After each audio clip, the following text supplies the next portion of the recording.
Hi, colleagues. You've chosen the module to practice some conferring scenarios in reading with your colleagues.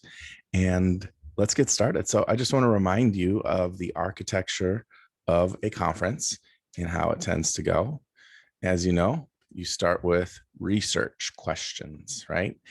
And during that time, you're trying to decide what it is that you want to teach, and also what it is you want to complement first. Then you teach the thing that you want to teach readers, and then you always link the conference, right? You say today and every day and for the rest of your life, do this thing that I taught you. So the key thing here is I think the research portion. That's what's going to make your conference different. So if you have access to the conferring cheat sheet because you attended a reading institute, I would definitely pull that out. But just as a reminder, some of the common questions that I ask are, I start with, how's it going? Just a friendly question. My next question is usually, what are you working on as a reader? I want to know if they have a goal. If they don't have a goal, well, I can teach into that. If they do, I want to hear what they have to say. And if they use workshop language, like they say, I'm interpreting, right? I'll press further and say, oh, what do you mean by interpreting? Right. And if they don't know what interpreting means, I can teach it. If they do, I keep probing. I say, can you show me a place in your book where you've done some of that interpretation? And then if they've showed me, great. If they haven't, then I can teach into that. I can say, okay, well, let's do some interpretation. If they say they have done some interpretation in a book, and then I say, is that something that you do in your mind, or is that something that you've written down? If they do it in their mind, I can teach, oh, well, let's write it down. Let's find a way to jot this. And if they've written it down, I can think of ways to lift the level. These are common questions. And other questions I ask is there anything you'd like me to know about you as a reader? Or that's at the beginning of the year. Throughout the year, is there anything you'd like me to know about you as a reader in this book or in this genre? Are some other questions. And is there anything I can be helpful toward?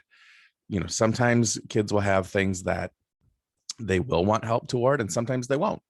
If they do have something, you have to decide whether or not you want to go with that thing. It is important to listen to it and maybe give some lip service to it, because the research on feedback says that oftentimes learners are seeking a particular kind of feedback that they're not receiving from the person giving the feedback. So if a kid has a kind of feedback that they want, it's good to pay attention to it. Doesn't mean you have to, that has to be your teaching, but you should take note of it and maybe address it in some way, even if it's briefly in that conference. Okay, so what I've given you are some conferring scenarios that you can check out on the Padlet. If you're viewing this and you don't have access to this Padlet, you can always just confer with a colleague in a book that they're reading. So they'll just be them, a reader, and you'll be the teacher. Okay, and there's a couple ways that you can do this conferring scenario together. You could either do it in partnerships with your colleagues or in triads.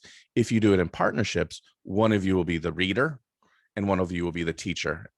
And my tip, as always, is to stay in role. It's not like you're reader, you're not like 10 years old. You're yourself, but you're just focused on your reading life for right now. If you have 3 people in your group, one of you can be the reader, another of you can be the teacher, and the third person can be the coach. And I often invite coaches and teachers to talk to one another after the research is done. So when research is done, press pause, coach and teacher turn to one another and talk about what possibilities that you could complement and teach. Then the teacher turns back to the reader and complements and teaches. A key thing here, though, is make sure the coach isn't interrupting and talking to the reader as well, because that can be a lot for a reader in a classroom, to have so many adults just sort of bombarding with questions and comments. So only the teacher can talk to the reader, and only the teacher can talk to the coach, right? So the teacher has all the influence here, right? Okay, so good luck. Keep in roll, and then when you finish the conference, debrief about how it went, and then maybe switch roles. Now is the time, if you do have the Padlet of the conferring scenarios, readers only can look at it and they can decide which student they would like to be. Teachers, don't look at it. And teachers, give your reader a few minutes to prepare. They need to make some jots if you're using the scenarios. Okay, happy planning.